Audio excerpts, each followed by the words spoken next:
Agradecimentos. Evelyn Underhill disse: a leitura espiritual só é, ou pelo menos pode ser superada pela oração, no sentido de desenvolver um suporte para a vida interior. E em A Mensagem dos Wesleys, lê-se a contundente frase: não é possível que as pessoas cresçam na graça sem que se entreguem à leitura. Com certeza, um Deus gracioso supre os analfabetos de outras maneiras, mas para muitos de nós, as Escrituras e as diversas leituras espirituais guiam-nos a uma compreensão mais profunda da verdade que nos liberta. Humildemente, com alegria, quero expressar minha gratidão a diversos escritores cristãos, aos quais recorri para uma percepção mais profunda sobre Jesus Cristo e do Evangelho da Graça.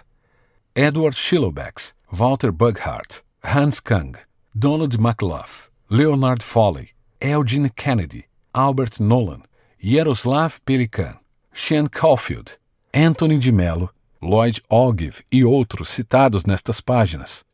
Minha dívida mais profunda é para com Rosalind, por sua crítica honesta e franca ao meu trabalho. Ela nunca hesitou em me dizer quando o texto estava insensível, enganoso ou disparatado. Finalmente, meu obrigado a John Van Diest e Liz Haney, da Multinomad, cujo entusiasmo diante das primeiras páginas deste livro inflamou o desejo de finalizá-lo. Apresentação. Em julho de 2005, a editora Mundo Cristão promoveu um café da manhã para escritores. Estavam à mesa Philip Yancey, Renato Fleschner e alguns escritores brasileiros. Então perguntei ao Philip quem era o autor contemporâneo de maior profundidade que ele conhecia. Ele respondeu de pronto: Brennan Manning. Renato, que estava ao lado, nos disse que a editora Mundo Cristão iria publicar um de seus livros, O Evangelho Maltrapilho, e virando-se para mim, perguntou se eu gostaria de fazer a apresentação. Dias depois, chegaram-me às mãos os originais traduzidos do livro. Quando comecei a ler o Evangelho Maltrapilho, não consegui parar. A cada página, verdades profundas do Evangelho que intuitivamente eu já conhecia eram clarificadas, e não só faziam sentido, como tocavam-me o coração. Este é um daqueles raros livros que ajudam a corrigir os rumos de nossa peregrinação interior, desconstruindo a imagem internalizada de um Deus severo para encontrarmos o Deus da graça e do amor.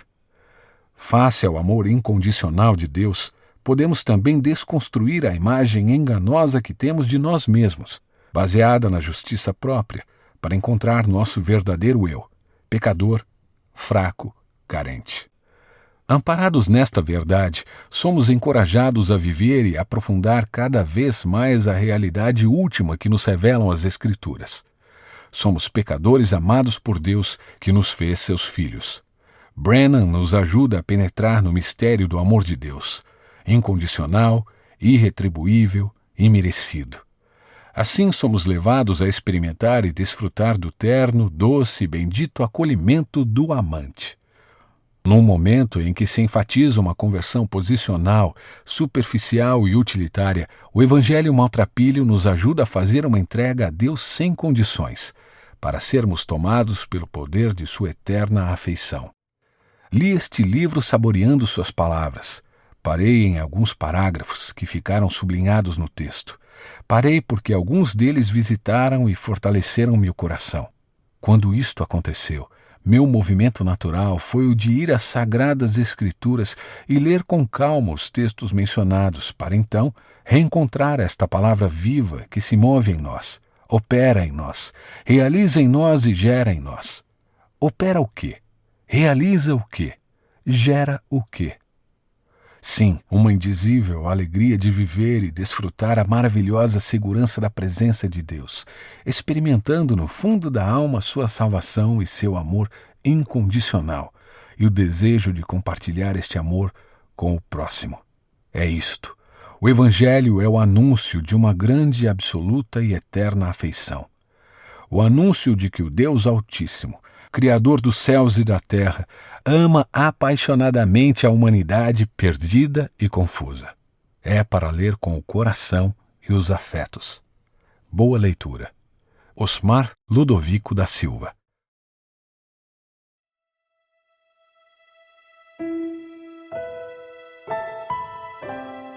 Uma palavrinha antes de começar.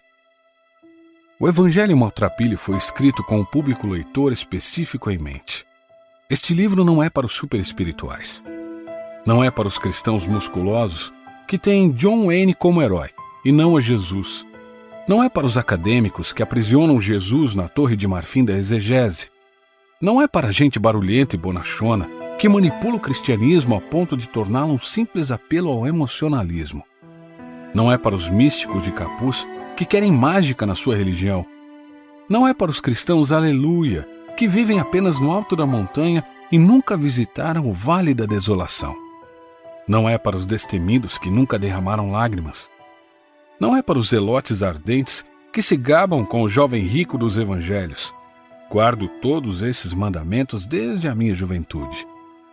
Não é para os complacentes que ostentam sobre os ombros um sacolão de honras, diplomas e boas obras, crendo que efetivamente chegaram lá. Não é para os legalistas que preferem entregar o controle da alma a regras a viver em união com Jesus. O Evangelho Maltrapilho foi escrito para os dilapidados, os derrotados e os exauridos. Ele é para os sobrecarregados que vivem ainda mudando o peso da mala pesada de uma mão para outra. É para os vacilantes e de joelhos fracos que sabem que não se bastam de forma alguma e são orgulhosos demais para aceitar a esmola da graça admirável. É para os discípulos inconsistentes e instáveis cuja azeitona vive caindo para fora da empada. É para homens e mulheres pobres, fracos e pecaminosos, com falhas hereditárias e talentos limitados. É para os vasos de barro que arrastam pés de argila. É para os recurvados e contundidos que sentem que sua vida é um grave desapontamento para Deus. É para gente inteligente que sabe que é estúpida e para discípulos honestos que admitem que são canalhas. O Evangelho Maltrapilho é um livro que escrevi para mim mesmo e para quem quer que tenha ficado cansado e desencorajado ao longo do caminho. Brennan Manning, Nova Orleans.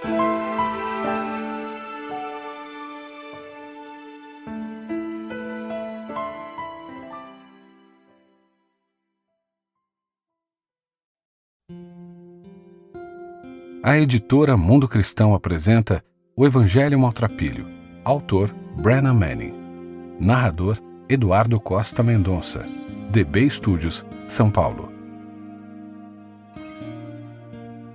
Capítulo 1. Alguma coisa está muito errada. Em uma noite tempestuosa de outubro, numa igreja nos arredores de Minneapolis, centenas de cristãos se reuniram para um seminário de 3 dias. Comecei com uma apresentação de 1 hora sobre o Evangelho da Graça e a realidade da salvação.